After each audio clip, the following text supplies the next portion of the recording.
మెదడన్నది మనకున్నది, అది సరిగా పనిచేస్తే విశ్వరహ పేటిక విపాటన జరగక తప్పదు అని ఖడ్గ సృష్టి అనే పుస్తకంలో మహాకవి శ్రీశ్రీ గారు చెప్పిన పద్యానికి స్ఫూర్తి ఈ సృజనోత్సవం. దాని నుంచి రూపకల్పన చేసిందే. కేవలం స్పోర్ట్స్లోనూ మాత్రమే కాకుండా ఎక్స్ట్రా కరిక్యులర్ యాక్టివిటీస్లో, అంటే మెదడుతో పని పెట్టి వాటిల్లో పోటీ పెట్టి అందులో నుంచి ప్రతిభని అందించాలి అన్న ఒక కాన్సెప్ట్తో డిజైన్ చేసిన ఈ ఫెస్టివల్ ఆఫ్ క్రియేటివిటీ సృజనోత్సవ్ 94లో పుట్టిన ఈ లేత పసిపాప ప్రతి ఏడాది కొత్త కొత్త కాంపిటీషన్లనే అందాలను అద్దుకుంటూ 16 సంవత్సరాల నవ యవ్వనవతిగా ఎదిగింది. మా సిద్ధార్థ కళాశాలల ఆడపిల్లలంత అందంగా ఒద్దికగా తయారైంది. మిమ్మల్ని పొగిడితే తప్ప మీ నుంచి రియాక్షన్ రాదని అర్థమైంది.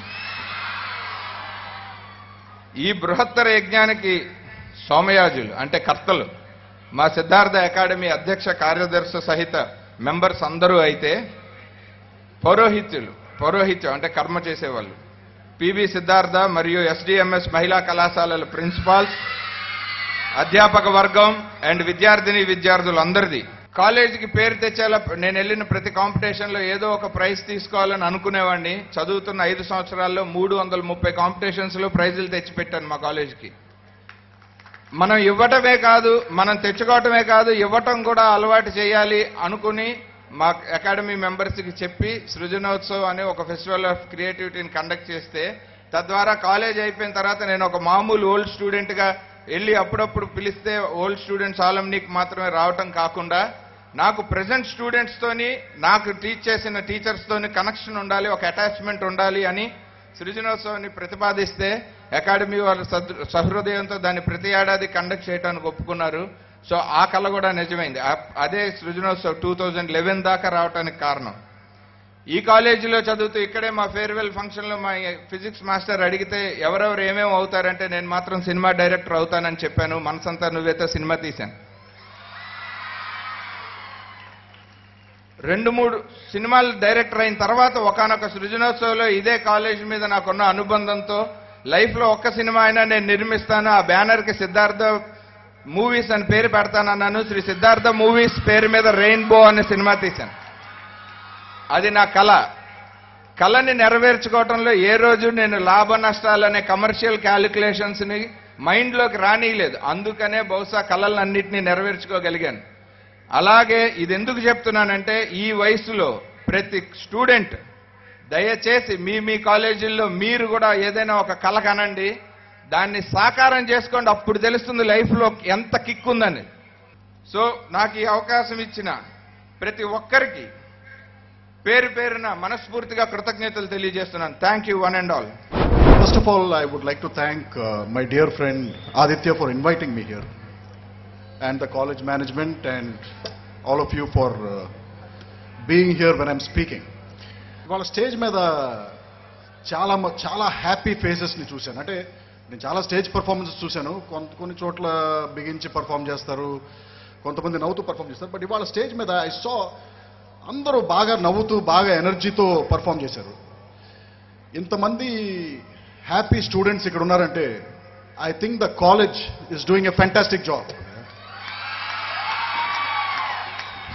So faculty, I salute you sir. ఇవాళ పర్ఫార్మెన్సెస్లో నేను చాలామంది ఫ్యూచర్ హీరోయిన్స్ని చూశాను ఇక్కడ. అతనెవరో కామేశ్వరరావు అని ఒక డైలాగ్ రైటర్ని కూడా చూశాను. హాయ్ కామేశ్వరరావు. నాకు మా ఫ్రెండ్ ఆదిత్య ఇవాళ మీతో క్రియేటివిటీ గురించి జస్ట్ ఒక 3-4 minutes మాట్లాడమన్నాడు. So please try to bear with me. Creativity according to me is expression of yourself with full freedom. So నా లైఫ్లో నుంచి ఒక చిన్న I want to narrate a personal incident. Maybe it will be useful to you when your thinking in the future. ఒక 9 years back నేను నా first cinema అల్లరి తీసేటప్పుడు, అల్లరి ఆ రోజుల్లో it was the cheapest film ever made in Telugu. Cinema అంతా అయిపోయింది, ఇంకొక 20 daysలో సినిమా రిలీజ్ అవ్వబోతుంది. నాకు ఇచ్చిన బడ్జెట్ ఆ రోజుల్లో 80 లక్షల రూపాయలు, 80 lakhs. అసలు 80 lakhsలో సినిమా తీయటం ఇంపాసిబుల్. బట్ ఏదో బై గాడ్స్ గ్రేస్ నేను సినిమా ఫినిష్ చేశాను. కానీ ఒక చిన్న ప్రాబ్లం ఉంది, ఏంటంటే ఇంకొక పాట తీయాలి. సినిమాలో పాట తీయాలంటే మినిమం 5 లక్షలు 10 లక్షలు మన ఇష్టం, చాలా ఖర్చు అవుతుంది. బట్ నా దగ్గర డబ్బులన్నీ అయిపోయినాయి. బట్ లక్కీగా ఏంటంటే రైల్వేస్లో ఏదో పర్మిషన్కి అప్లై చేస్తే వాళ్ళు నాకు ఒక 60,000 రూపాయలు రీఫండ్ ఇచ్చారు. ఆ 60,000లో నాకు ఒక 10,000 రూపాయలు అప్పు ఉంది. ఆ అప్పు తీర్చేస్తే నా దగ్గర మిగిలేదు 50,000. 50,000లో ఒకరోజు షూటింగ్ కూడా చేయలేము మనం సినిమాల్లో. సో ఇలా తల పట్టుకుని జుట్టు పీకుంటూ రామానాయుడు స్టూడియో హైదరాబాద్లో కూర్చుని ఆలోచిస్తుంటే ఎలా ఇప్పుడు నా దగ్గర 50,000 ఉన్నాయి, పాట తీయాలి, 20 రోజుల్లో సినిమా రిలీజు అన్నప్పుడు నాకు అసలు I didn't have any ideas in my head and I was push to the wall. అంటే I cannot do this situation. వెళ్ళి ఆ ప్రొడ్యూసర్కో ఎవరికో, సార్ నా దగ్గర డబ్బులు అయిపోయినాయండి, ఐ కాంట్ డూ దిస్ అని నేను బెగ్ చేయాల్సిన స్టేజ్లో నాకు ఎదురుగుండా ఒక కాలిపోయిన ఒక జీప్ కనిపించింది. ఆ జీప్ ఏంటంటే అది ఎప్పుడో కలిసి ఉందాంరా అనే సినిమాలో ఒక సెట్ ప్రాపర్టీగా వాడిన జీప్ అది. ఆ జీప్ సగం కాలిపోయి అక్కడ ఉంది. ఆ జీప్ను చూడంగానే నాకు ఏదో ఒక ఐడియా వచ్చింది. సరే మీలాగే ఒక స్టూడెంట్ ఒక అతను నా దగ్గర ఆర్ట్ డైరెక్టర్గా పనిచేసేవాడు, భూపేష్ అని. అతను వచ్చాడు, ఏంటి భూపేష్ నీ దగ్గర ఉన్న సాంగ్ ఐడియాస్ ఉన్నాయంటే, సారీ బాస్ నా దగ్గర ఏం లేవన్నాడు. సరే కార్ ఎక్కని చెప్పి కార్ ఎక్కించుకుని అలా వెళ్తుంటే ఏదో స్ట్రైక్ అయ్యి మళ్ళీ కారు వెనక్కి తిప్పుకొచ్చి ఈ రామానాయుడు స్టూడియో వాళ్ళ గోడౌన్ ఎక్కడ ఉందమ్మా అని అడిగాను. వెనకాలే ఉంది సార్ అన్నాడు. సరే లోపలికి వెళ్ళి చూస్తే అంత చెత్త బూజు పట్టేసి ఉన్నాయి. నాకు కనిపించిన కొన్ని ఆర్టికల్స్ ఏంటంటే 2 చెక్క తలుపులు, ఒక విరిగిపోయిన బుక్ షెల్ఫ్, ఒక పనిచేయని అలారం క్లాక్, ఒక ఆల్మోస్ట్ డెడ్ విరిగిపోయిన ఒక గ్రామోఫోన్ రికార్డ్ ప్లేయర్. సరే వాటిని చూస్తే ఏదో some spark of an idea ఉంది, కానీ వాటితో ఏం చేయాలో నాకు ఇంకా క్లియర్గా తెలియదు. సరే భూపేష్ కార్ ఎక్కని చెప్పేసి అలా కారు తోలుకుంటూ హైదరాబాద్కి ఒక 20-30 కిలోమీటర్స్ వెళ్తున్నాను, ఎయిమ్లెస్ డ్రైవ్. వెళ్తుంటే ఒక చోట ఆపాను. ఆ ప్లేస్ ఏదో గోపన్నపల్లి అని ఇప్పుడు హైదరాబాద్లో ఉంది. ఒక ఫ్లాట్ ల్యాండ్, అంటే నేను హైదరాబాద్లో అన్ని కొండలు గుట్టలు చూశాను కానీ ఫ్లాట్ ల్యాండ్ ఎప్పుడు చూడలేదు. అదే ఫస్ట్ టైం చూశాను ఫ్లాట్ ల్యాండ్ ఉంది. సరే భూపేష్ ఆ సామాన్లన్నీ ఇక్కడికి తెప్పించగలవమ్మా అని. ఏ సామాన్లు అన్నాడు. అదే ఇప్పుడు ఇందాక చూసిన మన చెత్త చెదారం అంతా తెప్పించగలవా అని. దేనికన్నాడు. దాంతోనే మనం పాట తీస్తున్నామమ్మా అని. నా ఇంకా అలా చూసాడు పిచ్చోడ్లాగా. సరే ఏమి డైరెక్టర్ని కదా ఏమనలేదు. ఆ చెత్త అంతా తెప్పించాడు. తెప్పించి ఇప్పుడు ఏం చేయమంటావు ఈ చెత్త అంతా అన్నాడు. అన్నీ పాతేయి అన్నాను. పాతేయటం ఏంటి సార్ అన్నాడు. అవునమ్మా ఇప్పుడు ఏదన్నా ఒక ఎర్త్వేక్ లాంటిది వచ్చి అన్ని సగం కూరుకుపోయి ఉంటే ఎలా చేస్తావు పాతే. జీప్ని అలా పాతేయమంటారు సార్. జీప్ని అలా గాల్లోకి ఎగురుతున్నట్టు పాతేయమ్మా అన్నాను. అన్నీ అలా సగం పాతేసాం. ఇంకా ఏదో మిస్సింగ్. సరే అని చెప్పి కారు వేసుకుని మళ్ళీ వెనక్కి వస్తున్నాం. వస్తుంటే ఆకులు లేని చెట్టు ఒకటి కనిపించింది. అసలు ఆకులు లేవు దానికి, ఓ పెద్ద చెట్టు. భూపేష్ నాకు ఈ చెట్టు కూడా కావాలమ్మా. చెట్టు ఎలాగమ్మా, ఇంత పెద్ద చెట్టు ఎలా తీసుకొస్తాను అక్కడికి? ఏదో ఒకటి చేయి భూపేష్, కావాలంటే నేను కూడా హెల్ప్ చేస్తాను. నైట్ మనం వెళ్ళి ఈ చెట్టు తవ్వేసి అక్కడ తీసుకెళ్ళి పాతేద్దామమ్మా. దీనికి దానికి దాదాపు 10 కిలోమీటర్ల డిఫరెన్స్ ఉంది. మరి డైరెక్టర్ని కదా కాదనలేడు కదా.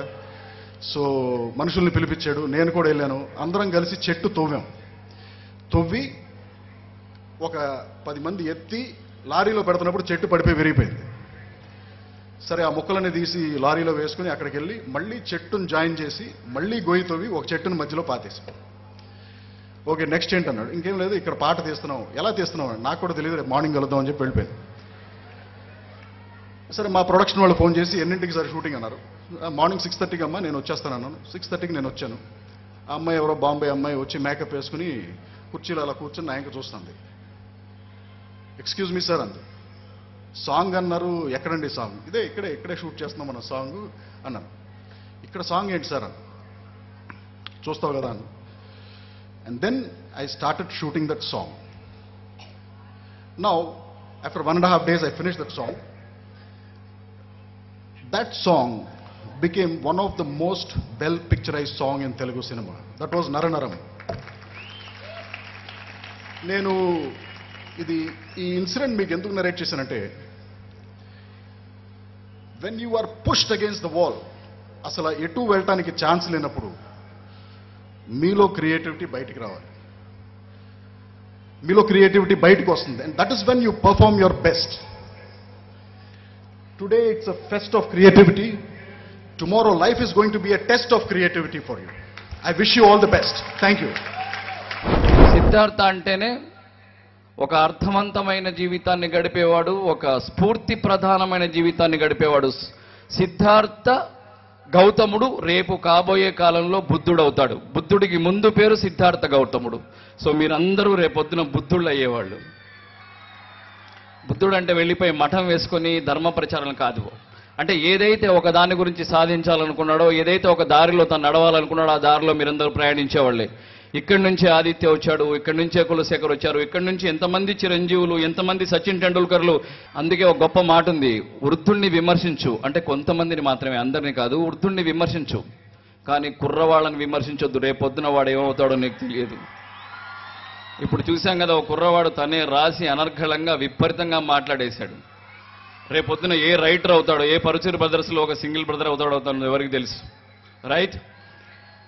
అలాగే ఇక్కడ మేము వచ్చి కూర్చున్న గంట సేపు రకరకాల పర్ఫార్మెన్స్, రకరకాల కల్చర్స్, దాన్ని బట్టే ఒక సిద్ధార్థ కాలేజ్ యొక్క అకాడమీ యొక్క వాళ్ళ లక్షణం, వాళ్ళ విషయం పట్ల ఉండే అవగాహన, అన్ని కల్చర్స్ని ఒక్క చోట తేవడం అనేది చాలా కష్టం. So all the best, love you all. Okay, thank you. Uttej గారు అన్నారు అబ్బాయిల్ని వెనక కూర్చోపెట్టారు అని. సో నేను అబ్బాయిల కోసం ఫస్ట్ ఒక పాట పాడతాను, ఓకేనా?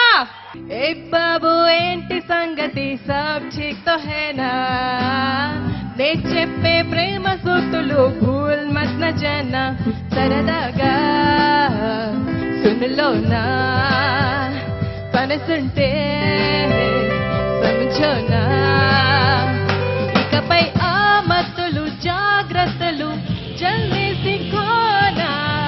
ఏ బాబు ఏంటి సంగతి, సబ్ ఠీక్ తో హేనా, నే చెప్పే ప్రేమ సూక్తులు భూల్ మత్ న జానా. ఓకేనా? తర్వాత ఇక్కడికి వచ్చిన అమ్మాయిల కోసం ఒక పాట పాడతా. ఈ song completely addressing the girls, okay?